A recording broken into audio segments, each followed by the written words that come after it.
So in this questions जो हमारे पास pair of linear equations दे रखी हैं, हमें उनमें A1, B1, B2 और C1, C2 के रेशियोज को कंपेयर करके ये बताना है कि कौन सी इक्वेशन कंसिस्टेंट है और कौन सी इनकंसिस्टेंट है। तो देखिए थर्ड क्वेश्चन का जो फर्स्ट पार्ट है उसमें x का जो कोफिशिएंट है वो हो जाएगा A1, तो A1 5 दे रखा है एंड A2 7 दे रखा है, B1 -4 दे रखा है और B2 6 दे रखा है। C1 की वैल्यू 8 है और C2 की वैल्यू -9 है। अगर हम यहाँ पे रेशियोज निकालते हैं तो A1/A2 हो जाएगा 5/7, B1/B2 हो जाएगा 4/6 एंड C1/C2 हो जाएगा -8/9। तो यहाँ पे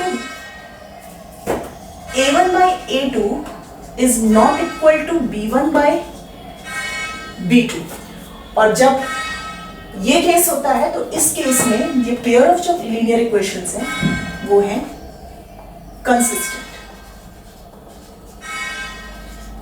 सेकेंड पार्ट देखते हैं। तो सेकेंड पार्ट में A1 is equal to 9, A2 is equal to 18, B1 is equal to 3 and B2 is equal to 6, whereas C1 is equal to 12 and C2 is equal to 24। अब ratios निकालते हैं तो A1/A2 9/18 जो कि आ रहा है 1/2,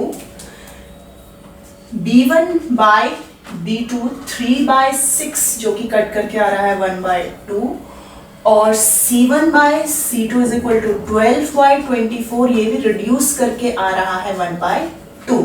तो देखिए यहाँ पे हमें मिल रहा है A1/A2 is equal to B1/B2 is equal to C1/C2। Parallel line की कंडीशन हमें यहाँ पे मिल रही है। No unique solution, no solution, तो इसलिए ये हो जाएगा इनकंसिस्टेंट। इसी तरह से आइए देखते हैं क्वेश्चन नंबर थर्ड का थर्ड पार्ट। देखिए थर्ड पार्ट में जो पेयर ऑफ लीनियर इक्वेशंस दे रखी हैं वो दे रखी हैं 6x - 3y + 10 = 0, 2x - y + 9 = 0। तो इस केस में जो कोफिशिएंट ऑफ x हो जाएंगे वो A1, A2, coefficient of y B1, B2 और कांस्टेंट हो जाएंगे C1, C2।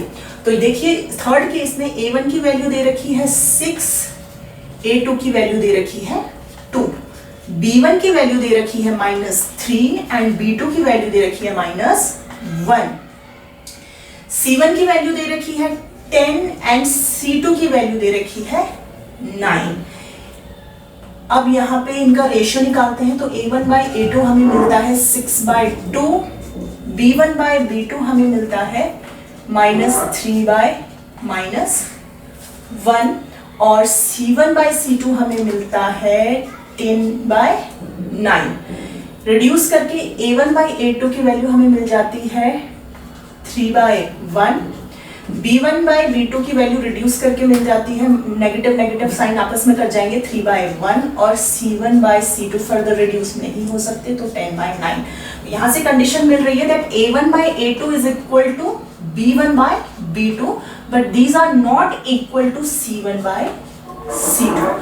और ये कंडीशन होती है कोइंसिडेंट लाइन की, मतलब एक लाइन अगर इस तरीके से है तो दूसरी लाइन उसी के ऊपर इस तरीके से लाइन कर रही है। इनफाइनाइट मैनी सॉल्यूशंस, लेकिन सॉल्यूशंस होते हैं इसलिए ये भी आ जाता है कंसिस्टेंट की कैटेगरी में।